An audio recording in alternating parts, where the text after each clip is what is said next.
Hello viewers, কেমন আছো তোমরা সবাই? আশা করি তোমরা সবাই ভালো আছো। সবাইকে শ্রুতি রায় দিদি চ্যানেলে স্বাগত জানাই। আজকে আমি হাজির হয়ে গেছি নতুন একটা রেসিপি নিয়ে, আর এটা হচ্ছে চুই ঝালের মুরগির মাংসের রেসিপি। বন্ধুরা, তোমরা তো অনেকেই মুরগির মাংস রান্না করে খেয়েছো, কিন্তু চুই ঝালের মুরগির মাংস রান্নাটা কিন্তু অসাধারণ হয়। আর এটা আমি দেখাবো প্রেসার কুকারে রান্না। তোমরা অনেকেই কড়াইয়ে রান্না করো, কিন্তু প্রেসার কুকারে রান্না কিন্তু অনেকেই করতে পারো না, এর পরিমাপটা তোমরা জানো না। তো আজকে তোমাদের সেটাই দেখাবো।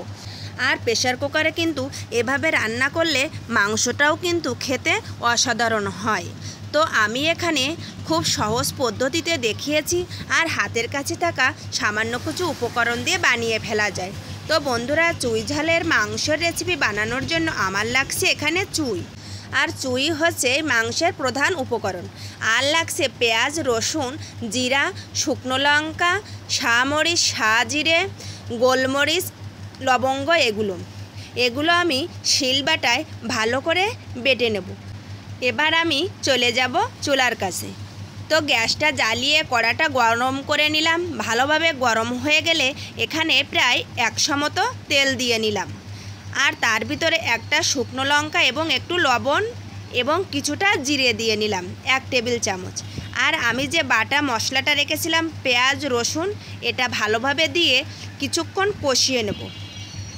ভালোভাবে কষানো হয়ে গেলে পেঁয়াজের কাঁচা গন্ধটা যখন চলে যাবে, তখন এর ভিতরে আমি এখানে 1 কেজি 400 গ্রাম মাংস নিয়েছি, এটা হচ্ছে মুরগির মাংস, আর দিয়ে দিচ্ছি লবণ এবং হলুদ। দেওয়ার পর ভালোভাবে নাড়াচাড়া করে কষিয়ে নিতে হবে। বন্ধুরা, কষানোর কাছেই কিন্তু মাংসটা খেতে টেস্টি হয়। তো ভালোভাবে কষিয়ে নিতে হবে। এবার এর সঙ্গে অ্যাড করব শুকনো লঙ্কা বাটা। তো শুকনো লঙ্কা বাটা দিয়ে আরও কিছুক্ষণ নাড়াচাড়া করে কষিয়ে নিতে হবে। আর দিয়ে দেব জিরে এবং গরম মশলা বাটাটা, এটা দিয়ে কিছুক্ষণ ভালোভাবে কষিয়ে নিতে হবে। আর অনেকে মাংস রান্না করলে ভালো কালার আসে না, আর কিছুক্ষণ কষানোর পর সামান্য একটু জল দিয়ে কষিয়ে নিতে হবে। তাহলে বন্ধুরা কী হবে জানো তো, কালারটা সুন্দর আসবে।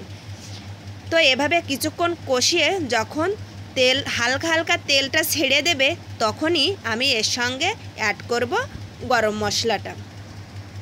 তেলটা যখন ছেড়ে আসবে বন্ধুরা, তখনই এর ভিতরে কিন্তু চুইগুলো অ্যাড করতে হবে। তো আমার চুইগুলো দেওয়া হয়ে গেছে, আমি এখানে ভিডিও করতে ভুলে গেছিলাম। আর এরপর তেলটা যখন ছেড়ে আসবে, তখনই কিন্তু এটা আমি প্রেসার কুকারে দিয়ে দেব। আর বন্ধুরা, যে পরিমাণ ঝোলই মাংসে রাখতে হবে, সেইটুকু ঝোলই কিন্তু প্রেসার কুকারে দিতে হবে। আর দেওয়ার আগে লবণটা ঠিকঠাক করে চেখে নিতে হবে। সামান্য একটু টান টান রাখলে তবেই মাংসটা একদম ঠিকঠাক নামানো হবে। আর আমি এখানে 3টে সিটি দিয়েছি। 3টে সিটি দেওয়ার পর প্রেসার কুকারটা নামিয়ে রাখবো। হাওয়াটা যখন বের হয়ে যাবে, তখন মাংসটা কিন্তু রেডি হয়ে যাবে, আর তখনই প্রেসার কুকারের মুখটা খুলে ফেলতে হবে। তো বন্ধুরা, আমার মতো যদি একবার বানিয়ে ফেলো, আশা করছি তোমাদেরও খুব ভালো লাগবে। আমার রেসিপিটি যদি ভালো লাগে, তাহলে অবশ্যই লাইক, কমেন্ট এবং সাবস্ক্রাইব করে বেল আইকনটি অন করে দেবেন। তো দেখো কত সুন্দর রান্না হয়েছে, দেখে বুঝতে পারছো কালারটা কত সুন্দর এসেছে।